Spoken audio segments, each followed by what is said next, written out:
जिस तरीके से उत्तर प्रदेश सरकार कामों में विकास कार्यों में तेजी कर रही है। अब हम बात करेंगे दिनेश शर्मा जी से, जो लखनऊ खाते पुराने क्षेत्र में आज यहाँ पर कंबल वितरण रहा, हजारों लोगों को कंबल का वितरण हुआ है। पार्षद हमारे अन्नू मिश्रा जी और यहाँ पर लल्लू मिश्रा जी के यहाँ पर खिचड़ी भोज हुआ है SIR के संदर्भ में, और जो यहाँ पर मतदाता सूची का जो संशोधन का कार्य है बड़ी तेज़ी से चल रहा है, और साथ में लोगों ने जी राम जी बिल का भी हाथ उठाकर समर्थन किया है। ये जो सपना है स्मार्ट सिटी, तो लखनऊ स्मार्ट सिटी होगी, उसी तर्ज पर हो रहा है काम। जैसे कि आपने देखा कि लखनऊ के तमाम हिस्सों में काम शुरू हो चुका है। गलियां हो, मेन रोड हो या मोहल्ले हो, काम शुरू करके एक चीज़ बता दी गई, जो उनका सपना है स्मार्ट सिटी का, वो पूरा होगा। और हम बात करेंगे अन्नू मिश्रा से, जो चौक बाजार काली जी के सभासद हैं, और जानेंगे इनके क्षेत्र में जो विकास की गंगा बह रही है किस तरीके से बह रही है, उसी पर बातचीत करेंगे। जिस तरह पूरे शहर में काम चल रहा है विकास को लेकर, आपके वार्ड में पतली पतली गलियां हैं, काफ़ी सकरी गलियां हैं, उनमें कैसे विकास कार्य, खासकर सीवर पानी और पीने का पानी, उस तक किस तरीके से? देखिए, मेरे यहाँ 980 मीटर नाले से गई हुई पानी की लाइन बदली जा रही है। ये मेरे लिए बहुत हर्ष की बात है कि मुझे बहुत चिंता हो रही थी जब से इंदौर की घटना हुई कि नाले से जो हमारी लाइनें आ रही हैं वो कहीं दूषित ना जल हो जाए।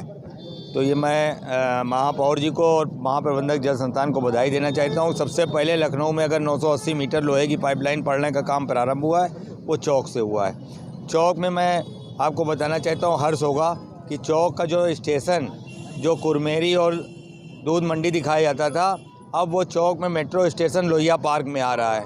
तमाम सारे बड़े बड़े काम हो रहे हैं। छोटे काम तो हमारे नगर निगम के माध्यम से, जल संस्थान के माध्यम से, माननीय राजनाथ सिंह जी के सांसद निधि से, विधायक नीरज बोरा जी की निधि से तमाम सारे काम हो रहे हैं। आज आपने देखा होगा कि डॉक्टर दिनेश शर्मा जी और नीरज बोरा जी की निधि से आज लगभग 1 करोड़ के काम स्वीकृत हुए हैं। तो मैं अपने को बहुत सौभाग्यशाली मानता हूँ कि मैं उस क्षेत्र का नेतृत्व करता हूँ जहाँ बड़ी काली जी मंदिर है या इमाम बाड़ा है, घंटा घर है, तमाम सारे ऐसे पुरातन जगहें हैं जिनके नाम पर लोग आसानी से पैसा दे देते हैं और हमारे यहाँ काम होता रहता है।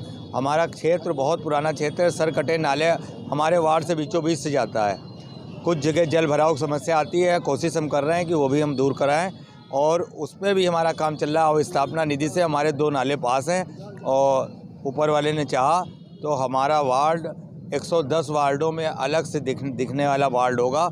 आप सब लोगों का भी सहयोग है, मुझे मिलता रहता है कि आप जन की समस्याओं को उठाते रहते हैं, और उन समस्याओं को जो आप लोग उठाते हैं, मैं उसमें दौड़ भाग करके अधिकारियों के सहयोग से उसमें काम कराता हूं। मैं आपका भी धन्यवाद। आप ही के वार्ड में कुछ मोहल्ले ऐसे हैं जहाँ पर दिक्कतें हैं, लोगों का कहना है कि दिक्कतें हैं, वो दिक्कतें दूर नहीं हो रही, उन तक कैसे आपकी बात?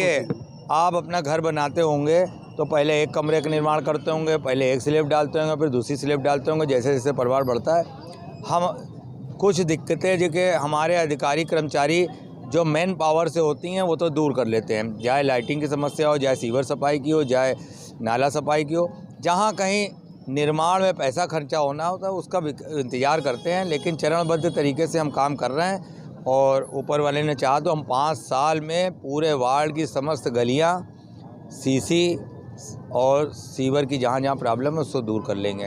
अभी मैंने लगभग 1.5 करोड़ रुपए से साफ जल के लिए मैंने 6 ट्यूबवेल, एक बड़ा ट्यूबवेल सोंदी टोले में मैंने लगवाया है, और इसी रफ्तार से अगर काम होता रहा तो पानी की भी समस्या मेरे क्या नहीं रहेगी।